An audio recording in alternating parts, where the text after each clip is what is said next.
bagi rasa dia pun ada kelainan juga. Bila kita rambung tu dia akan rangup lain. Oh, okey. Boleh? Okey.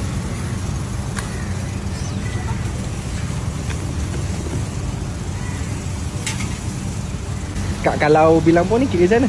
A tu 10 pieces RM5. Kalau B tu 20 pieces RM8. Oh, okey, baik. Saya yang set B lah, Kak. 2. Set B nak 2. Ha. Nak topping tak? Topping tapi topping add on RM2 lah coklat. Satu topping, satu tak payah. Okey, campur sekali Ha. Kakak, nak apa sayang? Okey, sekejap ya. Ni warna-warna lain-lain, lain rasa lah? Lain-lain rasa, betul. Lain warna, lain rasa. Sebab kita ada ubi keledek ni macam-macam jenis.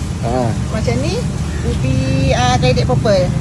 Okey. Okey, keledek purple. Yang ini labu lemak. Labu lemak, okey. Okey, yang ini keledek oren lah.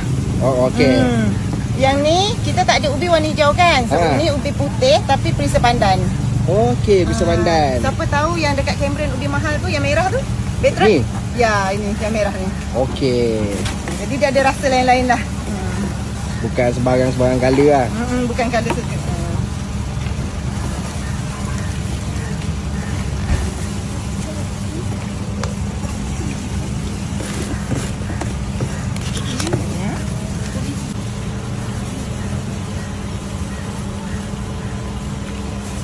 Okey.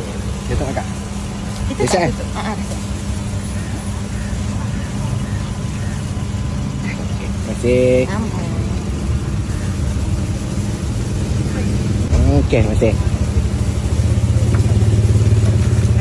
Ya. Terima kasih. Akak sini buka hari-hari ke? InsyaAllah hari-hari. Buka pukul apa?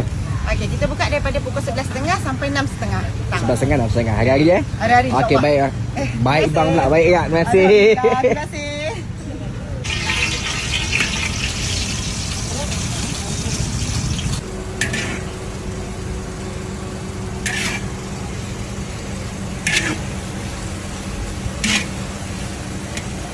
Kalau gini sehari berapa biji Kak buat?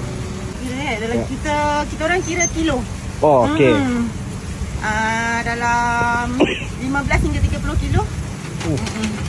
Hari-hari? Ya, ada. Wah.